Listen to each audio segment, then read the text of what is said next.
Hi everyone, আজ আমি বিনহি নামক 2015 সালে মুক্তিপ্রাপ্ত একটি ফিলিপিনো হরর মুভি নিয়ে কথা বলবো। গল্পটি শুরু হয় ড্যানিয়েল এবং সিনথিয়া নামের এক তরুণ বিবাহিত দম্পতির বাগুইতে একটি নতুন বাড়িতে চলে আসার মধ্য দিয়ে।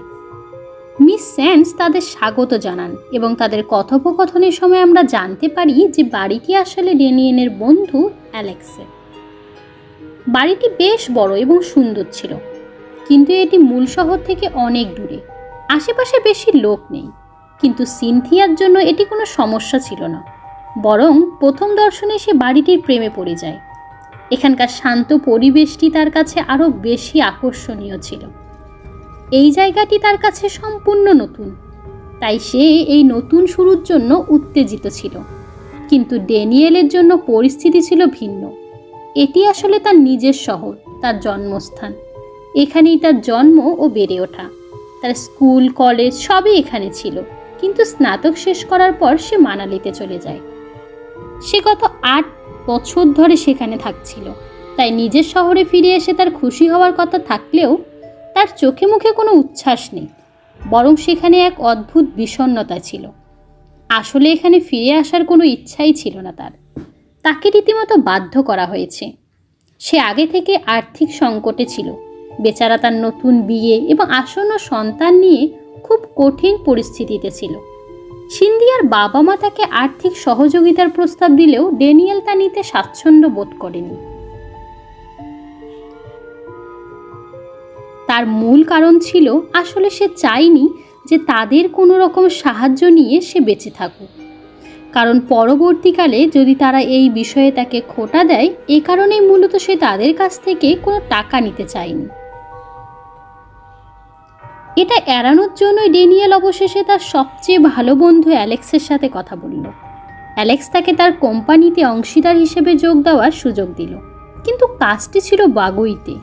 এই কারণে এত বছর পর তাকে তার নিজের শহরে ফিরতে হয়েছে। অ্যালেক্স তাকে খুব কম ভাড়ায় নিজের বাড়িতে থাকতেও দিয়েছিল, তাই ড্যানিয়েল তার বন্ধুর প্রতি খুব কৃতজ্ঞ। সে আশা করেনি যে এতদিন কোনো যোগাযোগ না থাকা সত্ত্বেও অ্যালেক্স তাকে এতটা সাহায্য করবে, কিন্তু অ্যালেক্স ছিল তার শেষ ভরসা। যদি সে এখানে কাজ না পেত, কে জানে তার কি হতো। সিনথিয়াও তাদের দুর্দশার কথা ভালোভাবেই জানত। এক রাতে যখন ড্যানিয়েল তাকে বলে যে অ্যালেক্স এবং তার স্ত্রী তাদের সাথে দেখা করতে আসছে, সিনথিয়া আনন্দে আত্মহারা হয়ে যায়। কিন্তু সে কিছুটা অস্বস্তি বোধ করে, কারণ এটাই হতে যাচ্ছিল তাদের প্রথম সাক্ষাৎ। তাছাড়া সিনথিয়ার মনে কিছুটা কৌতূহলও ছিল। অ্যালেক্স যদি এতই ভালো বন্ধু হতো, তাহলে ড্যানিয়েল তাকে নিজের বিয়েতে আমন্ত্রণ জানায়নি কেন? অ্যালেক্স ছাড়া তার কোন সাথী, তার কোনো যোগাযোগ নেই কেন এত বছর ধরে? এই শহরটা যদি তার নিজের শহর হয়, তাহলে সে সিনথিয়াকে কখনো এখানে ঘুরতে নিয়ে আসেনি কেন? সিনথিয়ার মনে শত শত প্রশ্ন ঘুরপাক খাচ্ছিল, কিন্তু ড্যানিয়েল স্পষ্টই এ বিষয়ে কথা বলতে চায় না। সে প্রসঙ্গটা এড়িয়ে যায়। সিনথিয়াও বলে সে জানতো ড্যানিয়েল কখনো এখানে ফিরতে চায়নি। এই শহরে নিশ্চয়ই কোনো সমস্যা আছে, কিন্তু ড্যানিয়েল তাকে কখনো কিছু বলেনি। দিনগুলো এভাবেই কেটে যেতে থাকে।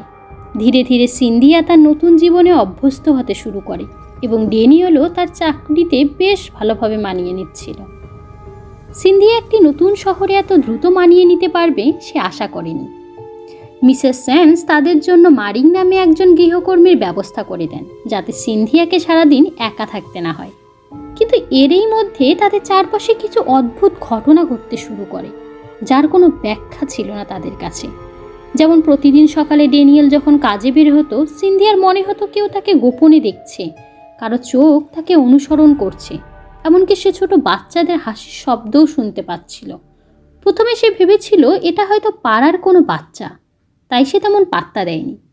কিন্তু সে জানতো না এই চোখগুলো বাড়ির ভেতরে তাকে অনুসরণ করে সব সময়। যখন সে বাড়ির কাজে ব্যস্ত থাকে, যখন সে আর ড্যানিয়েল কথা বলে, এমনকি রাতে যখন তারা গভীর ঘুমে থাকে, তখন কেউ একজন ছায়ার মতো তাকে অনুসরণ করে। এদিকে একদিন ড্যানিয়েলের একটি অদ্ভুত অভিজ্ঞতা হয়। একদিন অ্যালেক্সের সাথে সাইটে যাওয়ার পথে তাদের কিছু জিনিস কেনার জন্য একটি দোকানে থামতে হয়েছিল। এটা একটা বড় দোকান ছিল, চারপাশে অনেক লোক, এমনকি ড্যানিয়েলকে জিনিসের দাম দেওয়ার জন্য লাইনে দাঁড়াতে হয়েছিল। তবে কিছুক্ষণ পর সে হঠাৎ একটি ঝাঁকুনি অনুভব করে। কেউ যেন তার কানের পাশে তার নাম ধরে ডাকছে। ড্যানিয়েল পিছনে তাকাতেই বুঝতে পারে যে পুরো দোকানটা একদম ফাঁকা, সেখানে কেউ নেই। শুধু একটা আয়নায় দেখা যাচ্ছে কারো কাদো মাখা পা, যা ধীরে ধীরে তার দিকে এগিয়ে আসছে। এদিকে ড্যানিয়েল যখন এই সব কিছু দেখছিল, বাস্তবে এসব কিছুই বদলায়নি। দোকানটা তখনও লোকে ভর্তি ছিল। এরপর ড্যানিয়েল ভাবে হয়তো সে ভুল দেখেছে। অ্যালেক্স তাকে এখানে আসার কারণ জানতে চাইলে তখন ড্যানিয়েল জানায় সে মানালিতে একটা খুব ভালো চাকরির প্রস্তাব পেয়েছিল, কিন্তু বিয়ের পর সিন্ধিয়া নতুন করে জীবন শুরু করতে চেয়েছিল। সে মানালি থেকে দূরে কোথাও থাকতে চায়, সে কারণেই সে এখানে ফিরে আসার সিদ্ধান্ত নিয়েছে। এর পিছনে আর কোনো কারণ নেই। তার কথা শুনে অ্যালেক্সও পুরো ব্যাপারটা বুঝতে পারে, কিন্তু আমরা বুঝতে পারছি যে ড্যানিয়েল আসলে মিথ্যে বলছে। প্রথমত, সে মানালিতে তেমন কোনো কাজ করেনি, সে কারণেই সে আর্থিক সংকটের সম্মুখীন হয়েছিল। দ্বিতীয়ত, সিন্ধিয়া তাকে এখানে আসার ব্যাপারে কিছুই বলেনি। আসলে সিন্ধিয়ার এই অবস্থায় তার বাবা মা চায়নি যে সে তাদের থেকে দূরে থাকুক। আর সবশেষে ড্যানিয়েল বন্ধুদের সাথে সকল প্রকার যোগাযোগ বিচ্ছিন্ন করেছিল এক সময়, এমনকি ফোন, সোশ্যাল মিডিয়া সব থেকে সে দূরে ছিল। তবে ড্যানিয়েল কেন সবার থেকে বিচ্ছিন্ন হয়ে গিয়েছিল এটা আমরা পরে জানব। এতগুলো বছর ধরে সে কোথায় থাকছিল তা কেউ জানতো না। কিন্তু কেন? এটা কি অদ্ভুত নয়? অ্যালেক্স খুব বেশি কিছু জানতো না, আর এটা নিয়ে সে খুব একটা মাথাও ঘামাতো না। সে শুধু তার প্রিয় বন্ধুকে ফিরে পেয়েই খুশি। সেই রাতেই সে তার স্ত্রীকে নিয়ে ড্যানিয়েলের বাড়িতে রাতের খাবার খেতে আসে। তাদের কথাবার্তার সময় তাদের পুরনো বন্ধু এবং কলেজের প্রসঙ্গ উঠে আসে। প্রচুর মদ্যপান করছিল সেখানে জেলের কাছে কিছু একটা অদ্ভুত লাগে। এদিকে একই রাতে যখন জেল এবং অ্যালেক্স ঘুমাচ্ছিল, জেলের খুব অস্বস্তি হতে লাগে। তার বারবার মনে হতে থাকে যেন কেউ তাকে দেখছে, কেউ তার নাম ধরে ডাকছে, এবং সে একটি শিশুর কান্নার শব্দও শুনতে পায়। যদিও অ্যালেক্স কিছুই শুনতে পাচ্ছিল না। তারা ঘুমিয়ে পড়ার পর আমরা দেখি কেউ একজন তাদের জানালার কাছে দাঁড়িয়ে তাদের দেখছে। এই সেই সত্তা যে সিনথিয়াকেও দেখেছিল। জেল তাকে দেখতে পায় না, কিন্তু সে তার উপস্থিতি স্পষ্টভাবে অনুভব করে। রাতে এসবের কারণে সে সারা রাত ঘুমোতে পারেনি। পরের দিন বাড়ি ফেরার পথে সে সিন্ধিয়াকে সব কিছু বলে। সিন্ধিয়া ড্যানিয়েলকে বলে, কিন্তু ড্যানিয়েল তা উপেক্ষা করে। সে বলে সে একটা ভীতু, তাই তো সব জায়গায় ভূত দেখে। এখানে সত্যিই কোনো ভূত থাকতো তাহলে তুমিই আগে দেখতে। সে এই বাড়িতে সারাদিন থাকে। এত সব ব্যাখ্যার পরেও যখন সিন্ধিয়ার মেজাজের কোনো উন্নতি হলো না, ড্যানিয়েল অবশেষে তাকে নিয়ে বাইরে হাঁটতে যাওয়ার সিদ্ধান্ত নিল। কারণ সে চায়নি এই বাড়িতে সিন্ধিয়ার কোনো সমস্যা হোক। এত কম ভাড়ায় এত সুন্দর আর এত বড় বাড়ি সে অন্য কোথাও পেত না। তাই সেদিন তারা বাইরে রাতের খাবার খেলো, গির্জায় গেল এবং কিছু কেনাকাটা করলো। কিন্তু শেষ দোকানটিতে যাওয়ার সময় একটি অদ্ভুত ঘটনা ঘটে। সেখানে বসে থাকা বৃদ্ধা মহিলাটি হঠাৎ সিন্ধিয়াকে ধরে ফেলেন এবং চিৎকার করে বলেন, আমি তোমাকে ওই বাড়িতে থাকতে দেখেছি, তুমি সেখানে নিরাপদ নও, ওখান থেকে চলে যাও। সিন্ধিয়া তার কথা কোনো কিছুই বুঝতে পারছিল না, কারণ তিনি স্থানীয় ভাষায় কথা বলছিলেন। তাই সে বাড়ি ফিরে আসে এবং ড্যানিয়েলকে জিজ্ঞেস করে যে সে কি বোঝাতে চাইছিল, কিন্তু ড্যানিয়েল তাকে কিছুই বলে না। সে শুধু বলে এইসব কুসংস্কারের কথায় বেশি কান দিও না। সিনথিয়া নিজেও এইসব বিশ্বাস করত না, তাই সে প্রসঙ্গটা এড়িয়ে যায়। কিন্তু তাতে সত্যের কোনো পরিবর্তন হয় না, বরং সেই সত্তাটি নিজেকে প্রকাশ করার জন্য আরও মরিয়া হয়ে ওঠে। এবার ড্যানিয়েলের পালা। সেই সন্ধ্যায় যখন সে ঘুমাচ্ছিল, আমরা তার পিছনে একটি ছোট মেয়ের ছায়া দেখতে পাই। ড্যানিয়েল নিজেও সেটা অনুভব করতে পারে। সে তার ফিসফিসানি শুনতে পায়। তারপর যখন সে তার ঠান্ডা হাত দিয়ে ড্যানিয়েলকে স্পর্শ করে, তখন তার অবস্থা আরও খারাপ হয়ে যায়। ড্যানিয়েল এমনভাবে কাঁপতে থাকে যেন সে বৈদ্যুতিক শক খাচ্ছে। জীবনে প্রথমবারের মতো সে এতটা ভয় অনুভব করলো, কিন্তু এটা ছিল কেবল শুরু। সে ঘুণাক্ষরেও টের পায়নি যে এই সত্তাটি তাকে পদে পদে তাড়া করে ফিরবে। পরের দিন যখন সে একপাশে পর্যবেক্ষণের কাজ করছিল, শিশুটির আত্মা হঠাৎ তার ক্যামেরার সামনে চলে আসে। তার ভয়ঙ্কর মুখ দেখে ড্যানিয়েলের শীত দ্বারা বেয়ে ঠান্ডা স্রোত বয়ে যায়, কিন্তু সে কাউকেই কিছু বলতে পারে না। অ্যালেক্স বা সিনথিয়া, কাউকেই না। এদিকে সিনথিয়ার সাথেও বাড়িতে একই ঘটনা ঘটে। এই বাড়ির পূর্ববর্তী মালিকদের ব্যাপারে সে খুব কৌতূহলী ছিল। সে বুঝতে পারছিল না এত সুন্দর একটা বাড়ি, এত ভালো মতো সাজানো, এত সুসজ্জিত কিভাবে কেউ বিক্রি করতে পারে। তাই ব্যাপারটা জানার জন্য সে সেদিন মারিয়াকে নিয়ে সেই বেসমেন্টে যায় এবং কিছু ফটো অ্যালবাম বের করে। সেখানে সে কিছু পারিবারিক ছবি খুঁজে পায়, যার মধ্যে একটি ছোট্ট মেয়ের ছবি ছিল। সে যখন ছবিগুলো দেখছিল, হঠাৎ আমরা দেখতে পাই তার পিছনে সেই ছোট্ট মেয়েটির আত্মা। সিনথিয়া তাকে দেখতে পাচ্ছিল, কিন্তু সে যখন তার হাসির শব্দে পিছনে ফেরে, সে স্পষ্ট দেখতে পায় একটি ছোট্ট মেয়ে সিঁড়ি বেয়ে উপরে উঠছে। তার পায়ের শব্দ তখন বাড়িতে প্রতিধ্বনিত হচ্ছিল। সিনথিয়া তাকে অনুসরণ করে, কিন্তু যখন সে উপরে দেখতে যায়, সে এমন কিছু দেখে যা দেখে অজ্ঞান হয়ে যায়। জ্ঞান ফিরে পাওয়ার পর সে যা দেখেছিল তা কিছুই মনে নেই। সিনথিয়া এক অদ্ভুত পরিস্থিতির সম্মুখীন হয়। সে ভয় পায়নি, কিন্তু একটা ক্রমাগত অস্বস্তি তাকে বিরক্ত করছিল। এদিকে মারিন কিছু দেখতে বা শুনতে পাচ্ছিল না, বরং সিনথিয়া তাকে যা বলছিল সে সেটা শুনেই ভয় পাচ্ছিল। এ কারণে সিনথিয়ার পক্ষে তার অনুভূতি প্রকাশ করা সম্ভব হচ্ছিল না। সিনথিয়া ড্যানিয়েলের সাথে কথা বলার চেষ্টা করে। সে তাকে সরাসরি কিছুই বলে না। সে শুধু জিজ্ঞাসা করে যে এই বাড়িতে কখনো কোনো মেয়েসহ কোনো পরিবার বাস করত কি। ড্যানিয়েল উত্তর দেয় না, অন্তত সে জানে না। অ্যালেক্স তাকে বলেছিল যে এই বাড়ির আগের মালিকরা খুব ধনী ছিলেন। তারা এই বাড়িটিকে বিশ্রামের জায়গা হিসেবে ব্যবহার করত। তারা শুধু গ্রীষ্মকালে এখানে আসতো, কিন্তু তাদের কোনো সন্তান ছিল না। শুধু স্বামী স্ত্রী আসতো। তাহলে বাচ্চাটা ছবিটা কার? সিনথিয়া মনে মনে এটাই ভাবছিল, কিন্তু ড্যানিয়েল আর কিছুই জানতো না। সে তাকে অকারণে বিরক্ত করতে চায়নি। এদিকে ড্যানিয়েল তার অবস্থাটা সিনথিয়ার কাছ থেকে লুকোনোর আপ্রাণ চেষ্টা করছিল, কিন্তু মনে হচ্ছিল যেন মেয়েটির আত্মা তাকে ছেড়ে যাচ্ছে না। প্রতি রাতে সে তার বিছানার পাশে দাঁড়িয়ে তার দিকে তাকিয়ে থাকত। ড্যানিয়েলের সাথে তার নিশ্চয়ই কোনো পুরনো সম্পর্ক আছে। আর তারপর এক রাতে তাদের নার্সারি থেকে আসা একটি মিউজিক বক্সের শব্দে ড্যানিয়েলের ঘুম ভেঙে যায়। কিন্তু তারা তো কখনো মিউজিক বক্স কেনেনি, আর এত রাতে এটা হঠাৎ কিভাবে চালু হলো? ড্যানিয়েল যখন নার্সারিতে দেখতে গেল, সে সেখানে কারো উপস্থিতি অনুভব করলো। হঠাৎই একটি শীতল বাতাস তার ঘাড় ছুঁয়ে যায়, এবং আমরা তার পিছনে একটি আত্মাকে দাঁড়িয়ে থাকতে দেখি। কিন্তু তার পা মাটিতে নেই, সে বাতাসে উড়ছে। এসব দেখে ড্যানিয়েল ভয়ে আচ্ছন্ন হয়ে পড়ে। কিন্তু যখন সে চোখ খোলে, আত্মাটি ঠিক তার সামনে আবির্ভূত হয়। তার ভয়ঙ্কর মুখ দেখে ড্যানিয়েল আক্ষরিকতেই ঘর থেকে দৌড়ে বেরিয়ে যায়। এতে করে সে পড়ে যায় এবং আবারও সেই আত্মাকে দেখতে পায়। তার পা ক্ষতবিক্ষত, পচা, এবং সেখান থেকে পোকা বেরিয়ে আসছে। ড্যানিয়েল এই দৃশ্য দেখে সহ্য করতে পারে না। সে কোনো মতে শোবার ঘরে পৌঁছায় এবং সিনথিয়ার পাশে শুয়ে পড়ে। সে চোখ বন্ধ করে নিজেকে বোঝানোর চেষ্টা করে যে এটা কেবলই একটা দুঃস্বপ্ন। সকালে সবকিছু ঠিক হয়ে যাবে, কিন্তু সে ভুল ছিল। তার কোনো ধারণাই ছিল না যে আত্মাটি তার সাথে নিজেকে জুড়ে নিয়েছে। এটা সে বিশ্বাস করুক বা না করুক, তাতে তার কিছু আসে যায় না। দিন যত যাচ্ছিল, ড্যানিয়েল যেন এই ব্যাপারটা বুঝতে পারছিল। এ কারণেই সে তার বেশিরভাগ সময় গির্জায় কাটাতে শুরু করলো। কিন্তু সে সেখানে থাকতো, সেখানেই আত্মা তাকে তাড়া করত। একদিন এমন কিছু ঘটে যা ড্যানিয়েলকে বুঝতে সাহায্য করে যে তাকে অবশ্যই আত্মাটিকে দূর করতে হবে, না হলে সে আর বেশি দিন বেঁচে থাকতে পারবে না। আসলে সেই রাতে যখন সে কিছু গুরুত্বপূর্ণ ছবি আঁকছিল, হঠাৎ তার আঙুল কেটে যায় এবং রক্ত বের হতে থাকে।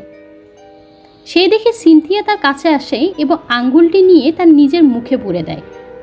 ড্যানিয়েল তার কাজে বেশ অবাক হয়, কারণ সে সাধারণত এরকম কাজ করে না। সিনথিয়া সেই দিকে তাকিয়ে থাকে।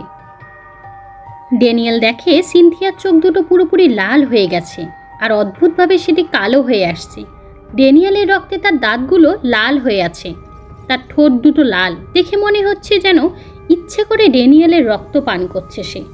তাকে যে ভয়ঙ্কর দেখাচ্ছিল তাতে কোনো সন্দেহ নেই, কিন্তু ভাগ্যক্রমে ড্যানিয়েলকে এই ভয়ঙ্কর দৃশ্য বেশিক্ষণ সহ্য করতে হয় না, কারণ পরের মুহূর্তেই সে তার স্ত্রীকে নিজের সামনে দেখতে পায়, স্বাভাবিক আচরণে। তার সাথে এইমাত্র কি ঘটলো, কি হচ্ছে? সেই রাতে অ্যালেক্সকে ফোন করে এবং চাচার কথা জিজ্ঞাসা করে, যিনি এক সময় এখানে নিরাময়কারী ছিলেন। অ্যালেক্স যখন তাকে বলে যে তিনি এখন অন্য শহরে থাকেন, ড্যানিয়েল দাবি করেন যে তাকে আগামীকাল তার কাছে নিয়ে যেতে। কিন্তু সে, অ্যালেক্স বা সিনথিয়া কাউকেই এ ব্যাপারে কিছু বলতে রাজি হয় না। পরিবর্তে সে তাদের বলে যে আগামীকাল তার একটি বিশেষ সাক্ষাৎ আছে, যা পুরো দিন লেগে যেতে পারে। তাই জেল যদি তাদের বাড়িতে আসে তবে ভালো হবে। এখন জেলের এতে কোনো সমস্যা ছিল না, তাই সে খুব সকালে অ্যালেক্সের কাছে তাদের বাড়িতে চলে যায়। তাকে নামিয়ে দিয়ে অ্যালেক্স ড্যানিয়েলকে তার চাচার বাড়িতে নিয়ে যায়। যাত্রাটা বেশ দীর্ঘ ছিল, কিন্তু ড্যানিয়েল উত্তেজনায় আবির্ভূত হয়ে পুরো ঘটনাটা বলতে পারছে না। এদিকে বাড়িতে আমরা জেলকে বলতে শুনি যে এই বাড়িতে তার খুব ভয় লাগে, এর মধ্যে কিছু একটা অদ্ভুত ব্যাপার আছে। সিনথিয়া কিভাবে সারাদিন এখানে থাকতে পারে? তার ভয় লাগে না? জালকে সত্যি উত্তেজিত দেখাচ্ছে, কিন্তু সিনথিয়া তাকে কিছুই বলে না। বাচ্চাদের হাসির কথাও না, পায়ের শব্দের কথাও না। সে জালের কাছে এটা স্বীকার করে না যে সে মাঝে মাঝে এই বাড়িতে কারো উপস্থিতি অনুভব করে। হয়তো সে নিজের চোখে কখনো কিছু দেখেনি, তাই হয়তো ব্যাপারটা বুঝতে পারছে না। এটা তার কল্পনাও হতে পারে। সে জেলকে আরও ভয় দেখাতে চায়নি, তাই এই ব্যাপারটা উড়িয়ে দেয়। বাড়িটা তার কাছে ভালো লাগে। নীরবতা তাকে শান্তি দেয়। যখন তারা এইসব আলোচনা করছিল তখন উপরতলা থেকে কারো পড়ে যাওয়ার শব্দ শুনতে পেল। হঠাৎ জেল দেখে যে তার সাথে যে ভাই এসেছিল সে সিঁড়ি থেকে পিছলে গেছে। কিন্তু কিভাবে? মেঝেটা তো একদম শুকনো। ছেলেটা বলল সে শুধু একটা মেয়েকে পাশ দিয়ে যেতে দেখেছে এবং সিঁড়ি দিয়ে দ্রুত নামার সময় একটা ছোট ঝুড়ির উপর পা দিয়ে পিছলে পড়ে যায়। কিন্তু সেখানে কোনো মেয়ে ছিল না, আশেপাশে কোনো ঝুড়িও পড়েছিল না, তাই কেউ তাকে বিশ্বাস করেনি। কিন্তু তারা যখন পাশ দিয়ে যাচ্ছিল আমরা সেখানে একটি ছোট ঝুড়ি পড়ে থাকতে দেখলাম এবং কেউ একজন সেটি তুলে নিল। ততক্ষণে অ্যালেক্স এবং ড্যানিয়েল আঙ্কেলের বাড়িতে পৌঁছে গিয়েছিল। ড্যানিয়েল ইতিমধ্যে তাকে সমস্ত ঘটনা খুলে বলল। তা শুনে আঙ্কেল তাকে বারবার জিজ্ঞাসা করতে লাগলেন যে তার সাথে কি তার কোনো শত্রুতা আছে, সে তাদের কাছে কি কিছু লুকাচ্ছে, কারণ এ ধরনের ক্ষেত্রে ভুক্তভোগীরা সাধারণত আত্মার সাথে কোনো না কোনো যোগ থাকে।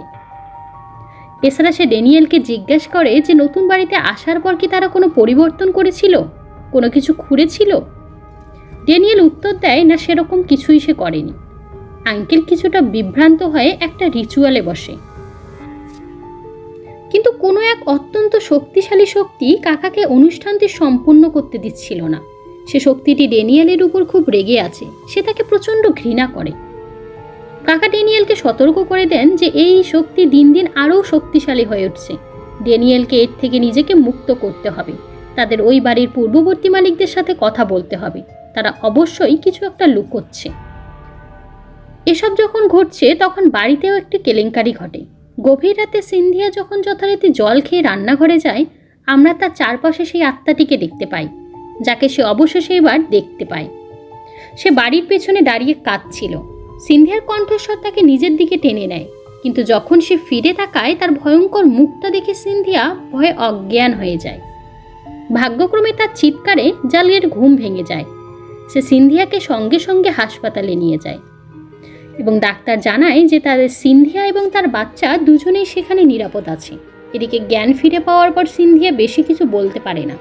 সে শুধু বলে যে সে হয়তো একটি মেয়েকে দেখেছে, কিন্তু সে নিশ্চিত না। এখন দিনের আলোতে পুরো ব্যাপারটা তার কাছে একটা দুঃস্বপ্নের মতো মনে হচ্ছিল, কিন্তু ড্যানিয়েল জানতো যে এখন সে নিজের থেকে সিনথিয়া আর তার সন্তানকে নিয়ে বেশি ভাবতে হবে, তাই সে আর দেরি করল না। ঠিক পরের দিন বাড়ির ব্যাপারে খোঁজ নেওয়ার জন্য মিসেস সন্তোষের কাছে গেলেন। যদিও বালিকটা অ্যালেক্সের পরিবারের মালিকাধীন ছিল, কিন্তু তিনিই ছিলেন এই বাড়ির ব্রোকার। অ্যালেক্স আগের মালিকের সাথে কখনো দেখা করেনি, তাই বাড়িটাতে কোনো খারাপ কিছু ঘটেছে কিনা সে সেটা জানে না।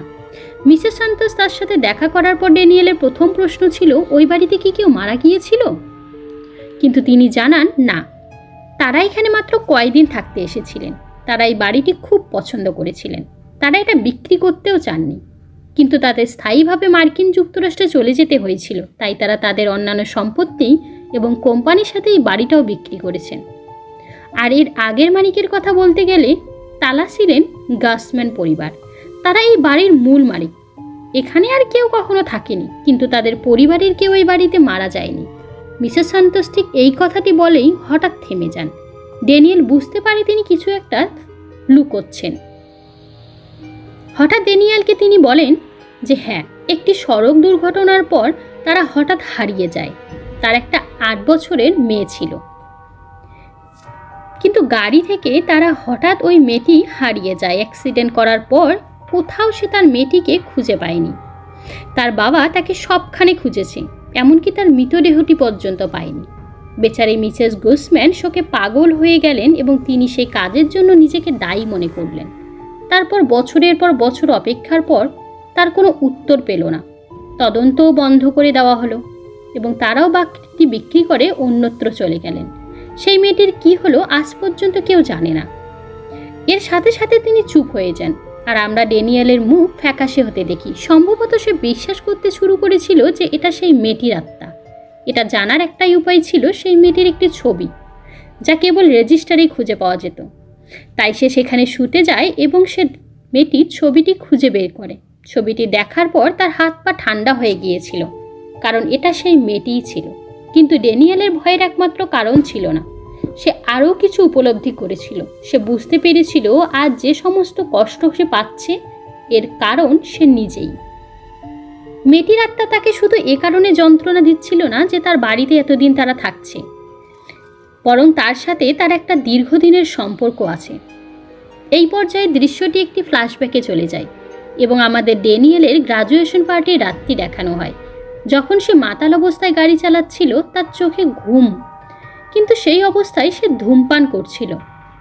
হঠাৎই তার সিগারেটটি নিচে পড়ে যায় এবং সেটি তোলার জন্য সে ভারসাম্য হারিয়ে সামনের গাড়িটিতে ধাক্কা দেয়, যেখানে ছিলেন মিসেস গাসম্যান এবং তার সেই মেয়ে। দুর্ঘটনাটা ভয়াবহ ছিল। মা মেয়ে দুজনেই গুরুতর আহত। শিশুটির শরীর কাঁচভেদ করে বেরিয়ে আসে। ড্যানিয়েল তার অবস্থা সহ্য করতে পারছিল না। তার মা তখনও অচেতন ছিলেন, তাই ড্যানিয়েল শিশুটিকে তুলে নিয়ে নিজেই হাসপাতালের দিকে দৌড়ায়। শিশুটির তখনও শ্বাস চলছিল।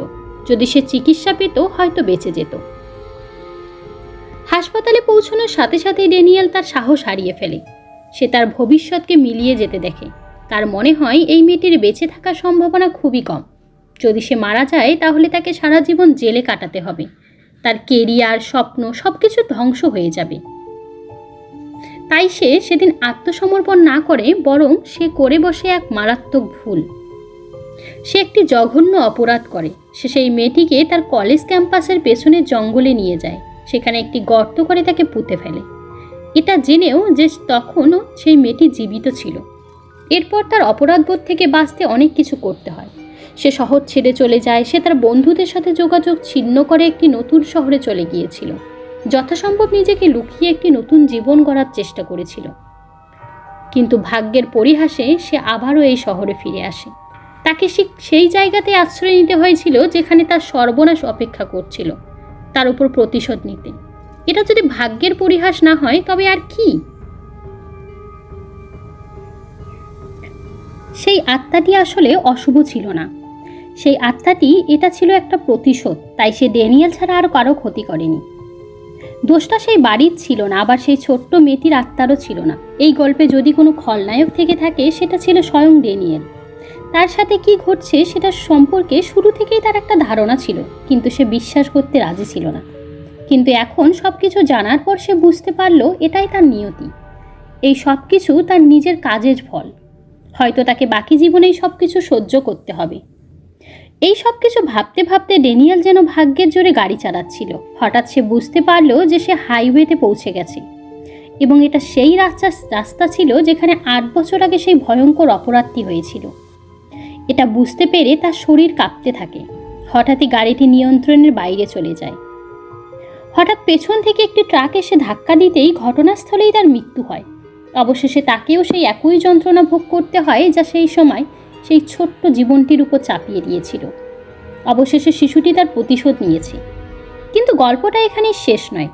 শেষ দৃশ্যে আমরা সিন্ধিয়াকে একটি ড্রেসিং টেবিলের সামনে বসে থাকতে দেখি। ভালোবাসার সাথে তার মেয়ের চুলে হাত বুলিয়ে দিচ্ছে সে, কিন্তু সে বুঝতে পারে না যে তার মেয়ের মধ্যে সে আসলে সেই মেয়েটির আত্মা রয়েছে, যার জীবন একসময় তার স্বামী কেড়ে নিয়েছিল। যে রাতে সিন্ধিয়া তাকে দেখে জ্ঞান হারিয়েছিল, হয়তো সেই রাতেই এই মেয়েটি তার গর্ভে বেড়ে ওঠা শিশুটির সাথে নিজেকে জুড়ে নিয়েছিল। এখন সেই আত্মার মাধ্যমেই সে ড্যানিয়েলের মেয়ে হয়ে ফিরে এসেছে, সেই অসম্পূর্ণ জীবনকে সম্পূর্ণ করতে। হয়তো একেই বলে প্রাকৃতিক ন্যায় বিচার। বন্ধুরা, গল্পটি এখানেই শেষ। আশা করি আপনাদের ভালো লেগেছে। অনুগ্রহ করে কমেন্ট সেকশনে আপনাদের মতামত জানাবেন। খোদা হাফেজ।